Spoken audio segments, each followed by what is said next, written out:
نحمده ونصلي على رسوله الكريم اما بعد فاعوذ باللہ من الشیطان الرجیم بسم اللہ الرحمن الرحیم۔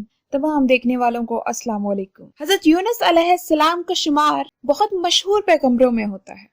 اللہ رب العزت نے انہیں شہر نینوا میں، جس کو آج کل دمشق کہتے ہیں، پیغمبر بنا کر بھیجا، اور حضرت یونس علیہ السلام نے اس جگہ پر 40 سال لوگوں کو اللہ رب العزت کی طرف دعوت اور ان لوگوں کو کلمہ حق کی طرف بلایا۔ وہ لوگ بت پرست تھے اور حضرت یونس علیہ السلام ان کو ایک خدائے واحد کی عبادت کرنے کی تلقین کرتے رہے، لیکن ہر بار ان کی قوم آگے سے یہی کہتی رہی کہ اے یونس، اگر ہم کو پارا بھی کر دیا جائے تو بھی تم کو نبی اللہ نہ کہیں۔ حضرت یونس علیہ السلام بہت زیادہ مغموم ہوئے۔ حضرت یونس علیہ السلام ان کو راہ راست پر لانے کے لیے جتنی بھی کوششیں کرتے، وہ ان کوششوں کا الٹ کرتے۔ انہوں نے حضرت یونس علیہ السلام کو اذیتیں دینا شروع کر دیں، ان کا تمسخر اڑانا شروع کر دیا، تو حضرت یونس علیہ السلام ان سے عاجز آ گئے اور ان سے کوئی ایسی امید نہ رہی کہ یہ راہ حق کی طرف آ جائیں گے۔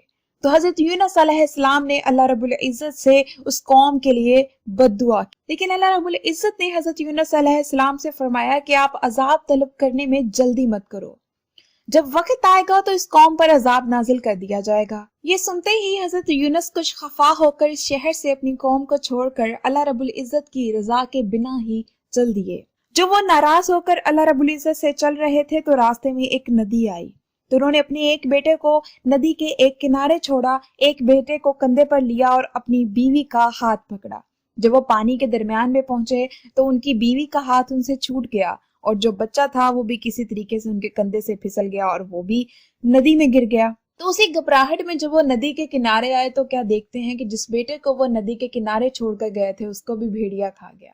ناچاروں مجبور ہو کر جب وہ اس شہر پہنچے تو وہاں کے سرداروں سے ملے اور ان کو اللہ تعالیٰ کی طرف بلایا، ان کو اللہ رب العزت کا پیغام پہنچایا۔ حضرت یونس علیہ السلام ایک مدت تک وہاں رہے، پھر آخر کار خفا ہو کر اس قوم کے واسطے اللہ تعالیٰ سے بد دعا کی اور خود وہاں سے 3 دن کا وعدہ کر کے اس شہر سے نکل گئے کہ 3 دن بعد اس قوم پر عذاب نازل ہو جائے۔ تیسرے دن جب اس قوم پر عذاب الہی آیا تو اس شہر کے سب لوگ جنگل میں نکلے اور سب نے اللہ سے توبہ کی اور بہت ہی گریہ زاری کی اور تمام اپنے بنائے ہوئے بت توڑ ڈالے۔ اسی وجہ سے آیا ہوا عذاب ٹل گیا۔ شیطان نے حضرت یونس علیہ السلام کو جا کر خبر دی کہ وہ قوم تو اچھی بھلی ہے، اس پر تو کوئی عذاب نہیں آیا۔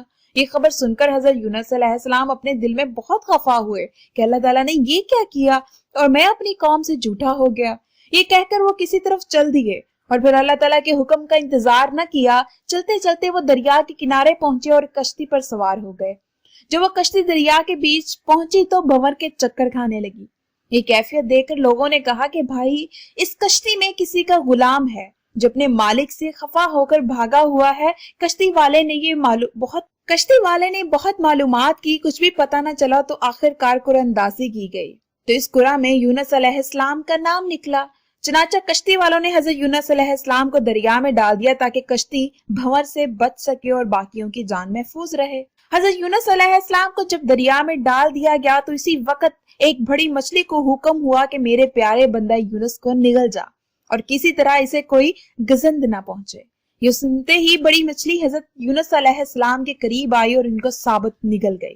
حضرت یونس علیہ السلام جب مچھلی کے پیٹ میں پہنچے تو وہاں شدید اندھیرا تھا۔ اس اندھیرے میں اپنے رب کو پکارا، توبہ قبول ہوئی اور وہی مچھلی اس دریا کے کنارے آئی اور حضرت یونس علیہ السلام کو اگل دیا۔ جس جگہ اس مچھلی نے حضرت یونس علیہ السلام کو اگل دیا تو اس جگہ پر کوئی سایہ نہ تھا۔ پھر اللہ رب العزت نے کدو کی بیل کو اگایا اور بیل نے حضرت یونس علیہ السلام کو سایہ دیا۔ ایک ہرن کو اللہ پاک نے حکم دیا تو اس نے آ کر حضرت یونس علیہ السلام کو دودھ پلایا، جس سے حضرت یونس علیہ السلام کی بدن میں قوت و طاقت آ گئی۔ پھر اللہ تعالیٰ نے حضرت یونس علیہ السلام کو اس کی قوم کی طرف جانے کا حکم دیا۔